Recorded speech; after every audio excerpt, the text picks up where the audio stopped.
उत्तरी और दक्षिण पद्धति के स्वर। दक्षिणी संगीत भारत का ही संगीत है, किसी विदेश का नहीं।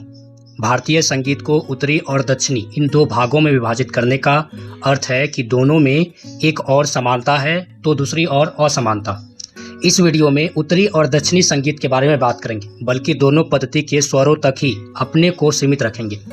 दक्षिणी संगीत को ही कर्नाटक संगीत भी कहते हैं। उत्तरी और दक्षिण पद्धति में 3 समानता है। दोनों संगीत पद्धतियों में 22 श्रुतियां मानी जाती है। एक सप्तक के अंतर्गत 12 स्वर दोनों पद्धतियों में माने गए हैं। और तीसरा है 12 स्वरों में से अधिकांश स्वरों का नाम तथा स्थान एक ही है।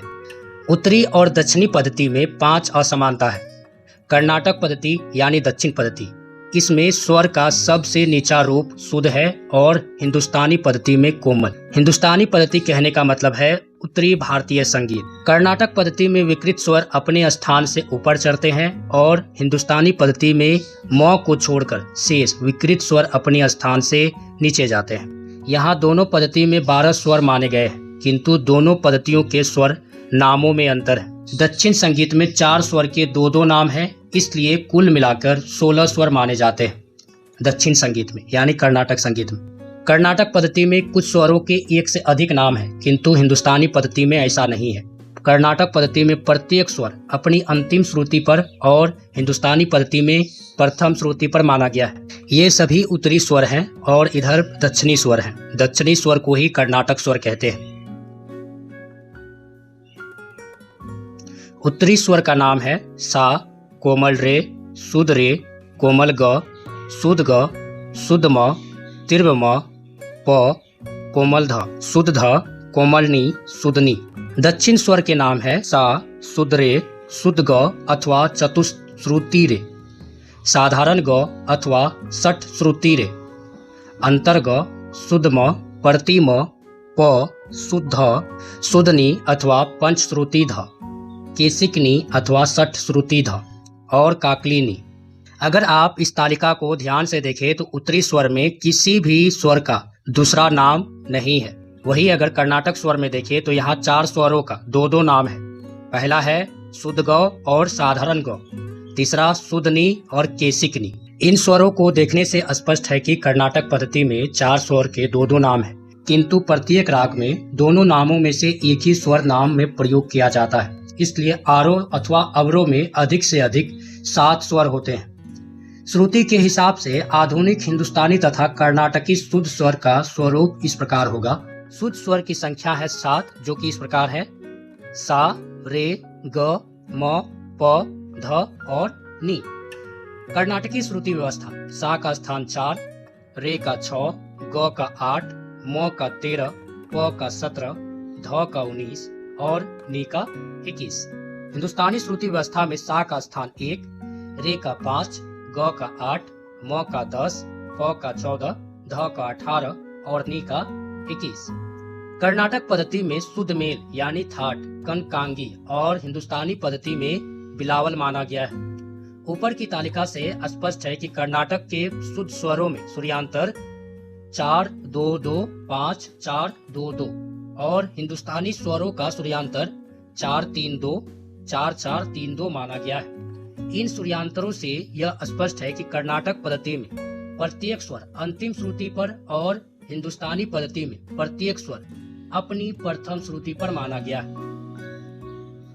अगर आप इन तालिका को ध्यान से देखें तो कर्नाटकी श्रुति व्यवस्था और हिंदुस्तानी श्रुति व्यवस्था में ग का स्थान समान है। कर्नाटक में भी 8 है और हिंदुस्तानी में भी 8 है ग का स्थान। उसी प्रकार से नी का भी स्थान समान है। कर्नाटकी श्रुति व्यवस्था में भी 21 और हिंदुस्तानी श्रुति व्यवस्था में भी 21 है। दक्षिणी ताल का ही दूसरा नाम है कर्नाटक ताल। कर्नाटक ताल पद्धति में तालों की संख्या सीमित है। आजकल कर्नाटक संगीत में कुल 35 ताल माने जाते हैं। इसके पूर्व तालों की संख्या 108 मानी जाती थी। आज मुख्य ताल 7 है: ध्रुव, मठ, रूपक, झंप, त्रिपुट, अठ और 1। प्रत्येक की 5-5 जातियां हैं। इस प्रकार 7 × 5 35 ताल हो जाता है। जातियों के नाम हैं चत, सत्र, त्रिसत्र, मिर्च, खंड और संकीर्ण। इन जातियों को समझने से पहले ताल में प्रयोग किए जाने वाले सिंबल को समझना आवश्यक है। ये सभी चिन्ह है और इसके नाम है अनुदूर्त। इसका काल मान है 1 मात्रा। द्रुत का कालमान है 2 मात्रा, लघु का कालमान है 4 मात्रा, गुरु का कालमान है 8 मात्रा, लुप्त का कालमान है 12 मात्रा, काक पद का कालमान है 16 मात्रा। अंतिम 3 चिन्हों का प्रयोग आधुनिक कर्नाटक संगीत में नहीं होता। इनका प्रयोग पहले के समय में 108 तालों में होता था। अभी के समय में 35 तालों की पद्धति में केवल अनुद्रुत, द्रुत तथा लघु के चिन्हों की आवश्यकता होती है। इसमें लघु का विशेष महत्व है। लघु की मात्राएं जाति के अनुसार निम्न रूप में बदला करती है। तत्शस्त्र जाति में ताल में लघु की मात्राएं 4 होती है। त्रिशस्त्र जाति के ताल में लघु की मात्राएं 3 होती है। मिश्र जाति के ताल में लघु की मात्राएं 7 होती है। खंड जाति में ताल में लघु की 5 मात्राएं होती है। संकीर्ण जाति के ताल में लघु की 9 मात्राएं होती है। 7 मुख्य तालों की निम्नलिखित रूपरेखा है। नाम ध्रुवताल। ध्रुवताल की विभाग संख्या 4 है। इसका चिन्ह है लघु, द्रुत, लघु, लघु। लघु की जो मात्रा होती है वो 4 होती है और द्रुत की जो मात्रा होती है वो 2 होती है। लघु की फिर 4, फिर इस लघु की 4, वही नंबर यहाँ लिखा गया है। मठ ताल की विभाग संख्या 3 है। इसका चिन्ह है लघु, द्रुत, लघु। लघु की कालमान 4, द्रुत की कालमान 2, फिर लघु की कालमान 4। इसी प्रकार से रूपक ताल की विभाग संख्या 2, जप की 3, त्रिपुट ताल की 3, अठ ताल की 4, एक ताल की 1। इसी प्रकार से सभी का सिंबल दिया है और उसका कालमान दिया है। उपयुक्त सभी ताल चतुशस्त्र जाति में लिखे गए हैं क्योंकि प्रत्येक लघु 4 मात्राओं का माना जाता है। इसी प्रकार त्रिशस्त्र जाति में लघु का मान 3 हो जाएगा।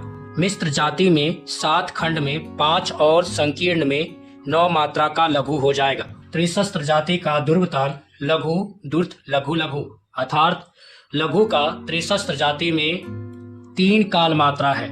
द्रुत का 2, फिर लघु का 3, फिर से लघु का 3। इन सभी को जोड़कर 11 मात्राएं होती है। इसी प्रकार मिश्र जाति का ध्रुवताल 23 मात्राओं का होगा। एक ताल में केवल 1 विभाग लघु होता है। इसलिए चतुशस्त्र जाति का एक ताल में 4 मात्राओं का, त्रिशस्त्र जाति का 3 मात्राओं का, मिश्र जाति का एक ताल में 7 मात्राओं का होता है। इस प्रकार जाति भेद की दृष्टि से 7 गुना 5 35 ताल बनते हैं। गति भेद के अनुसार प्रत्येक ताल में 5-5 प्रकार माने गए हैं। इसलिए 35 गुना 5 175 ताल हुए, किंतु मुख्य ताल 7 ही है। 7 से 35 और 35 से 175 ताल बने। ध्रुवताल में त्रिशस्त्र जाति में 14 मात्राएं आती हैं।